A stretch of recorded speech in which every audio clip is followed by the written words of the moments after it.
नमस्कार मित्रों, शुभ प्रभात। मैं सिद्धार्थ हिंदी ज्ञान सरिता से नीरज सर आप सभी का इस कक्षा में हार्दिक स्वागत करता हूं।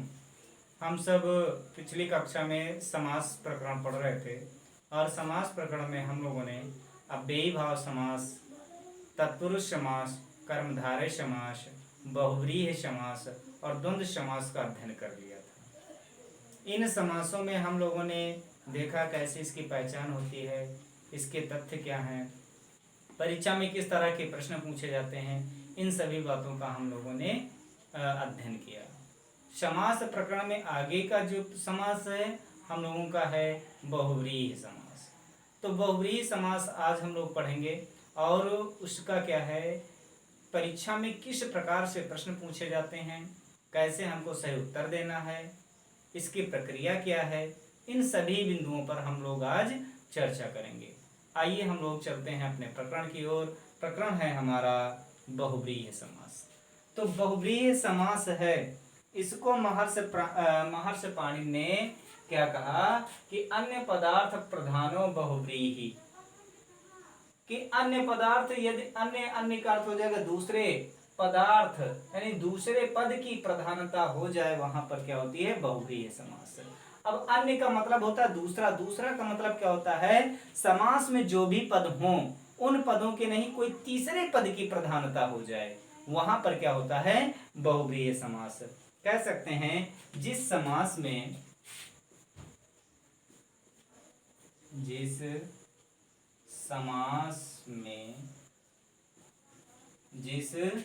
समास में सामासिक पदों से भिन्न, सामासिक पदों से भिन्न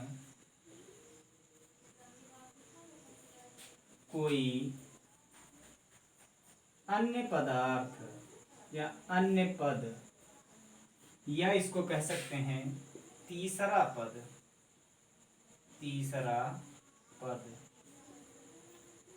कोई अन्य पद की प्रधानता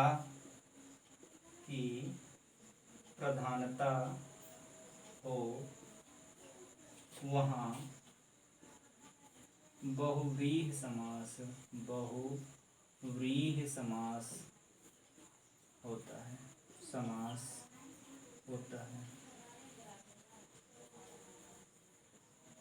अब हम लोग देखते हैं क्या कहा गया। जिस समास में सामासिक पदों से भिन्न कोई अन्य पद यानी तीसरा पद की प्रधानता हो, वहां पर क्या होता है, बहुव्रीहि समास होता है। ठीक। अब इसमें क्या है कि दो समास में क्या होते हैं, दो या दो से अधिक पद होते हैं, लेकिन उन पदों के अतिरिक्त कोई तीसरा पद, कोई अन्य पद यदि उसकी प्रधानता हो जाए, वो मुख्यार्थ को स्पष्ट करता हो, वहां पर क्या होता है आपका बहुव्रीहि समास। ठीक है। अब हम देखते हैं कि जैसे क्या हो जाएगा, उदाहरण के तौर पर देखते हैं, लंबम उदरम यस्य सः। अब देखते हैं लंबम उदरम यस्य सः, लंबा है पेट जिसका, क्या हो जाएगा, लंबा है पेट जिसका। अब इसमें क्या है, जिसका। अब इसमें हम क्या कर रहे हैं कि लंबा है पेट जिसका, अब इसमें इसका शाब्दिक अर्थ हुआ। अब हम कहते नहीं अर्थात, क्या हो जाएगा, अर्थात है वह कौन, अर्थात गणेश, क्या हो जाएगा, गणेश। तो ऐसी स्थिति में हम क्या कह सकते हैं कि यहां पर आपका क्या हो जाएगा, बहुव्रीहि समास। तो लंबम उदरम यस्य सः, तो इसका क्या हो जाएगा, लंबोदरः,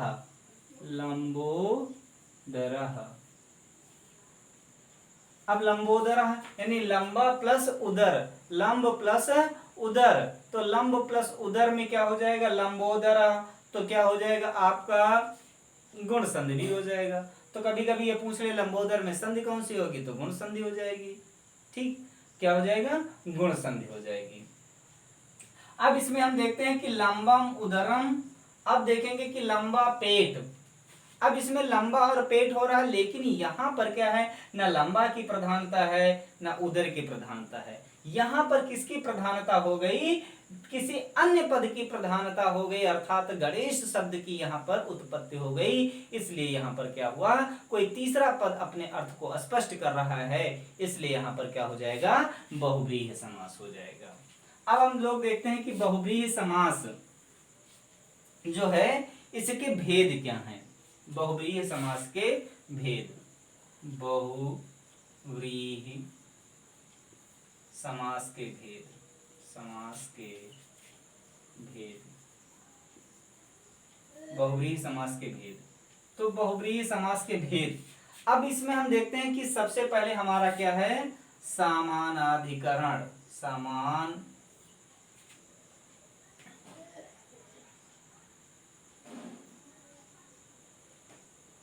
क्या हो जाएगा, समानाधिकरण।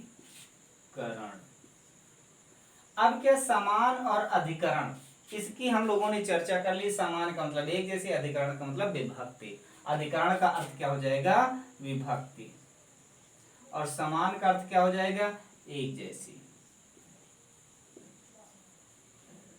तो एक जैसी विभक्ति, तो समान अधिकरण बहुव्रीहि।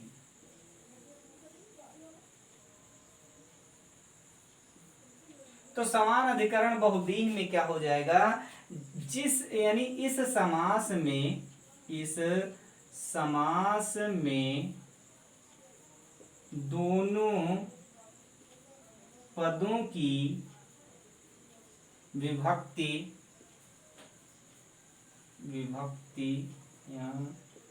विभक्तियां समान रहती हैं, समान रहती हैं। अब क्या है, इसमें देखते हैं कि इस समास में दोनों पदों की विभक्तियां क्या रहती हैं, समान रहती हैं। उसे क्या कहेंगे, समान अधिकरण बहुव्रीहि। क्या हो जाएगा, समान अधिकरण बहुव्रीहि। उदाहरण में हम देखते हैं कि जैसे पीताम्बरः, पीताम्बरः, तो क्या हुआ, पीताम्बरः। तो अब इसका अगर हम विग्रह करते हैं तो क्या हो जाएगा, पीतम, पीतम अंबरम यस्य सः, यस्य सः। अब इसमें देखते हैं कि पीतम और अंबरम, इन दोनों पदों में क्या है कि द्वितीय विभक्त है। पीतम और अंबरम दोनों में द्वितीय विभक्त है, इसलिए क्या है, दोनों पदों की विभक्तियां एक जैसी हैं, इसलिए इसको हम क्या कहेंगे, समान अधिकरण बहुव्रीहि। अब क्या हो जाएगा, पीतम अंबरम यस्य सः, पीले हैं वस्त्र, अर्थात यह पीले हैं वस्त्र, जिसके अर्थात क्या हो जाएगा, श्री कृष्ण। अब तो यहाँ पर न पीले की प्रधानता है, न वस्त्र की प्रधानता है, यहाँ पर कोई अन्य तीसरा पद आ गया, श्री कृष्ण आ गया है, इसलिए यहाँ पर क्या हुआ, अन्य पदार्थ, या कह सकते हैं किसी तीसरे पदार्थ की प्रधानता हो रही है, इसलिए यहाँ पर आपका बहुव्रीहि हो जाएगा। अगला उदाहरण हम लोग देखते हैं। अगले उदाहरण में हम लोग देखेंगे नीलकंठः। क्या हो जाएगा, नीलकंठः। तो अब देखेंगे नीलकंठः, तो क्या हो जाएगा, नीलम कंठम यस्य सः, यस्य सः। नीलम कंठम यस्य सः, नीला है कंठ जिसका, अर्थात क्या हो जाएगा, शंकर। क्या हो जाएगा, शंकर। तो यहाँ पर न नीले की प्रधानता है, न कंठ की प्रधानता, प्रधानता किसकी है, शंकर की है, इसलिए यहाँ पर आपका समान अधिकरण बहुव्रीहि हो जाएगा। अगला हम लोग देखते हैं, लंबोदर देख चुके हैं, श्वेतांबर देख चुके हैं। अब यहाँ पर हम लोग देख सकते हैं, जैसे पंचान, क्या हो जाएगा, पंचानन, पंचानन। अब पंचानन, अब यहाँ पर क्या हो जाएगा, पंचम आनना, क्या हो जाएगा, यहाँ पर आपका हो जाएगा पंचम आननानि यस्य सः। तो क्या हो जाएगा, पंच, क्या होगा आपका, पंच आननानि, आननानि यस्य सः। ठीक, पांच है मुख जिसके, अब पंच आननान यस्य सः, तो पांच है मुख जिसके, अर्थात क्या हो जाएगा, शिव। यहाँ पर क्या हो जाएगा, शिव। तो ऐसी स्थिति में यहाँ पर हम कह सकते हैं आपका समानाधिकरण समान अधिकरण बहुव्रीहि हो जाएगा।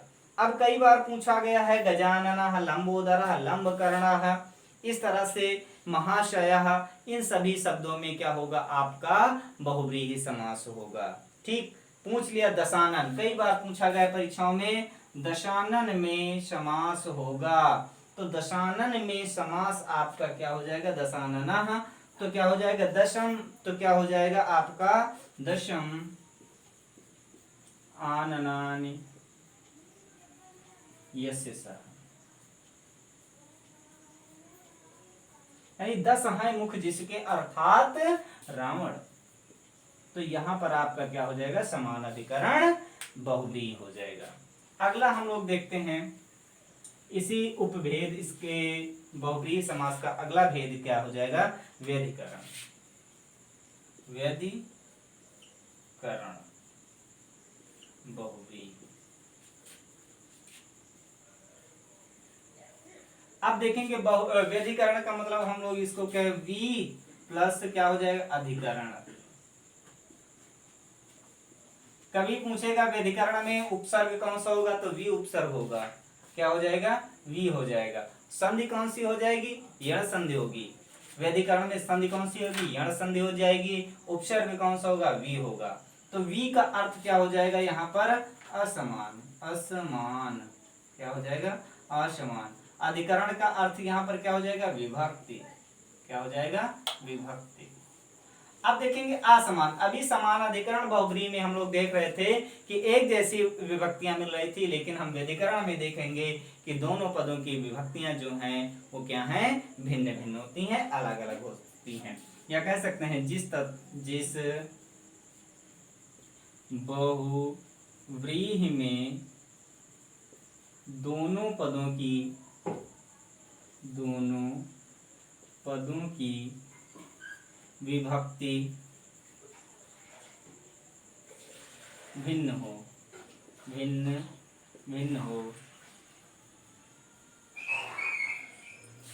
भिन्न हो, वहां पर क्या होता है, वहां पर व्यधिकरण बहुव्रीहि होता है, बहुव्रीहि होता है। अब वहां पर क्या होता है, व्यधिकरण बहुव्रीहि होता है। अगला हम उदाहरण देखते हैं, जैसे चक्रपाणिहि। कई बार एग्जाम में पूछा गया चक्रपाणिहि में समास होगा, तो चक्रपाणि में अगर समास पूछ रहा तो सीधे सीधे आपको उत्तर देना है बहुव्रीहि समास होगा। लेकिन अगर बहुव्रीहि समास में पूछ रहा है तो व्यधिकरण बहुव्रीहि होगा। तो क्या हो जाएगा, इसका विग्रह अगर हम करेंगे तो क्या हो जाएगा, चक्रम, क्या हुआ, चक्रम, पाणौ, यस्य सः। अब देखेंगे इन दोनों पदों में क्या है, विभक्तियां क्या हैं, भिन्न भिन्न है। तो चक्रम पाणौ यस्य सः, चक्र है जिसके पाणि में, अर्थात क्या हो जाएगा, विष्णु। तो ऐसी स्थिति में यहाँ पर क्या हुआ आपका, यहाँ पर आपका व्यधिकरण तत्पुरुष बहुव्रीहि हो जाएगा। अगला उदाहरण हम लोग देखते हैं,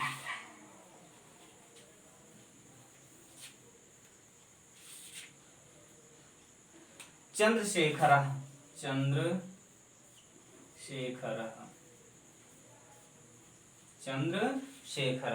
तो चंद्रशेखरः क्या हो जाएगा, चंद्रशेखरः, चंद्र का अर्थ क्या हो जाएगा, चंद्रमा, और शेखरः का अर्थ हो जाएगा, शेखर का अर्थ हो जाएगा मस्तक। तो क्या हो जाएगा, चंद्रः शेखरे यस्य सः, अर्थात यहाँ पर क्या हो जाएगा, शंकर। तो चंद्रः शेखरे यस्य सः। अब दोनों पदों में क्या है, विभक्तियां अलग अलग हो रही हैं, इसलिए यहाँ पर क्या हो जाएगा, व्यधिकरण तत्पुरुष हो, तो व्यधिकरण बहुव्रीहि हो जाएगा। अगला हम लोग देखते हैं मृगनयनी। कई बार पूछा गया है मृगनयनी, और जो भी आपको उदाहरण यहाँ पर बताए जा रहे हैं वो परीक्षाओं में, या कह सकते हैं विगत परीक्षाओं में ये कहीं नहीं कहीं से पूछे ही हुए हैं। तो मृगनयनी, तो क्या हो जाएगा, इसका अगर हम विग्रह करेंगे तो मृगस्य नयने यस्य यस्य यस्य शः नयने यू कह सकते हैं या यस्य सा कह सकते हैं। ठीक, या यहाँ पर क्या हो जाएगा, यू, यू मीन्स जैसे। तो मृगस्य नयने यस्य सा। अब यहाँ पर क्या है, मृग नयनी, अब यहाँ पर स्त्रीलिंग है तो यहाँ पर साह ना होकर के सा हो जाएगा। तो मृग नयनी यानी मृग नयनी यानी मृग के समान नेत्र हैं जिसके, ठीक है, मृग के समान नेत्र वाली, मृग के समान नेत्र वाली, समान नेत्र वाली। तो मृग नयनी में आपका क्या हो जाएगा, मृग नयनी में आपका बहुव्रीहि समास होगा। और ये वृंदावन लाल वर्मा का उपन्यास का नाम भी है मृग नयनी।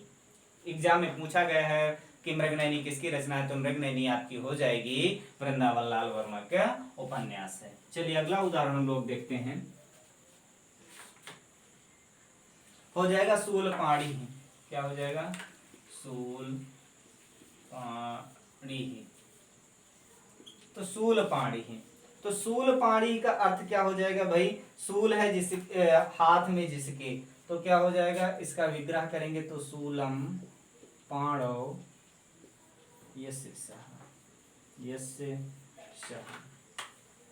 तो ऐसी स्थिति पर यहाँ पर क्या होगा, आपका व्यधिकरण बहुव्रीहि हो जाएगा। चलिए अगला हम लोग देखते हैं, हमारा जो समास है इसी का भेद क्या हो जाएगा, व्यतिहार। क्या हो जाएगा, व्यतिहार बहुव्रीहि। तो व्यतिहार बहुव्रीहि, तो जिस समास में क्या हो जाएगा, जिस समास में युद्ध लड़ाई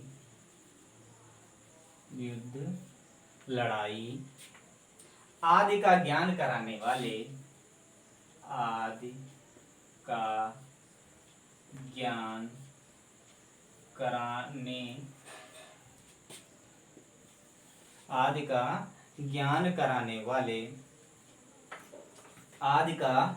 कराने वाले सप्तम्यंत।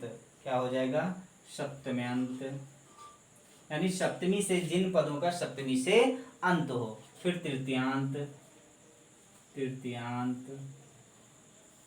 ठीक, सप्तम्यंत हो जाएगा। और क्या हो जाएगा, जिनका सप्तमी विभक्त से अंत होता है और जिनका तृतीया विभक्त से अंत होता है।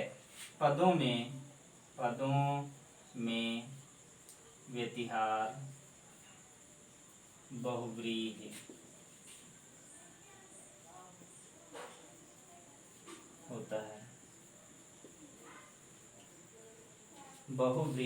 होता है। जैसे उदाहरण हम देखेंगे, केसा केसी,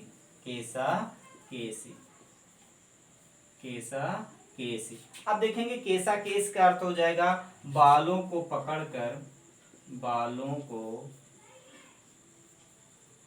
पकड़कर प्रारंभ होने वाला। अगर हम इसका विग्रह करते हैं तो विग्रह क्या हो जाएगा, केसेषु। क्या हो जाएगा, केसेषु। अब देखेंगे केसेषु और केसेषु में क्या हो जाएगा, आपका सप्तमी विभक्ति होगा। तो केसेषु गृहीत्वा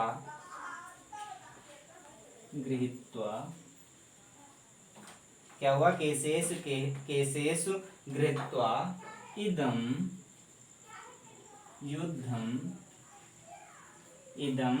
युद्धं प्रवृत्तम, यानी बाल को पकड़ कर के युद्ध प्रारंभ करना। तो ऐसी स्थिति में क्या हो जाएगा, आपका केसा केस में बहुव्रीहि समास होगा, लेकिन बहुव्रीहि समास में आपका हो जाएगा व्यतिहार बहुव्रीहि। ठीक है, तो इसी तरह से दूसरा उदाहरण हम लोग देख लेते हैं एक और।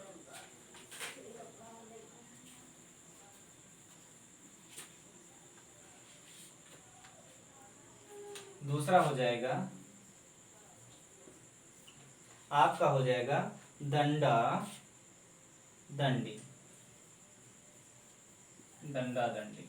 तो दंडा दंडी में क्या हो जाएगा, दंडा और दंड यानी डंडे डंडे से प्रारंभ या लाठी डंडों से प्रारंभ होने वाला युद्ध। ठीक, तो इसका अगर हम विग्रह करेंगे तो क्या हो जाएगा, आपका हो जाएगा दंडैश्च दंडैश्च दंडैश्च, ठीक, प्रवृत्तम या प्रहृत्व, क्या हो जाएगा, प्रहृत्य प्रहृत्य इदम युद्धम, इदम युद्धम, इदम युद्धम प्रवृत्तम। तो ऐसी स्थिति में क्या होगा, यहाँ पर दंडे और दंडे का प्रयोग होने से बहुव्रीहि समास हो जाएगा। अगला हम लोग देखते हैं तुल्य योग बहुव्रीहि। क्या हो जाएगा, तुल्य योग बहुव्रीहि। तुल्य योग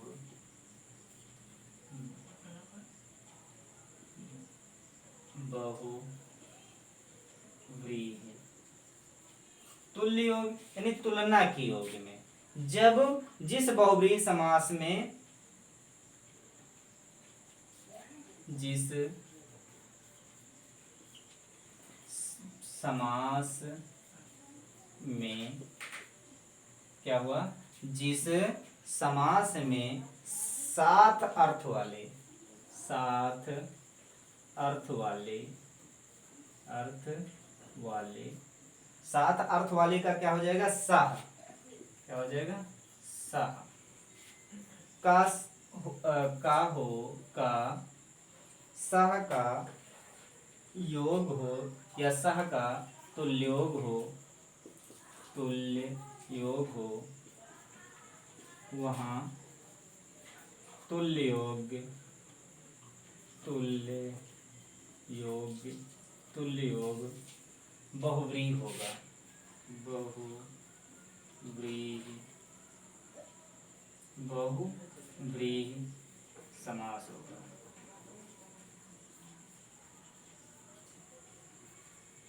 बहुव्रीहि समास होगा। अब ऐसी स्थिति में क्या है, जिस समास में सात अर्थ वाले शह का तुल्य योग हो वहां पर तुल्य योग बहुव्रीहि समास होगा। तो जैसे शार्जुन, शार्जुनः, तो शार्जुनः यानी अर्जुन के साथ, तो क्या हो जाएगा, अर्जुनेन सह, अर्जुनेन सह। तो शार्जुनः यानी अर्जुन के साथ, तो इसका विग्रह क्या हो जाएगा, अर्जुनेन सह। अगला क्या हो जाएगा, सभार्यः, सभार्यः। तो सभार्यः में क्या हो जाएगा, भार्याय सह, क्या हो जाएगा, भार्याय सह। तो ऐसी स्थिति में यहाँ पर क्या हो जाएगा, आपका बहुव्रीहि समास हो जाएगा। जैसे शानुजः, क्या हो जाएगा, शानुजः, अनुज के साथ, तो यहाँ पर क्या हो जाएगा, शानुजः, तो क्या हो जाएगा, अनुजेन, अनुजेन सह। तो ऐसी स्थिति पर यहाँ पर क्या होगा, बहुव्रीहि समास होगा। ये हमारा आज का प्रकरण था, और आप लोगों को वीडियो पसंद आई हो तो कृपया हमारे चैनल को सब्सक्राइब करें, लाइक करें, कमेंट करें। Thank you.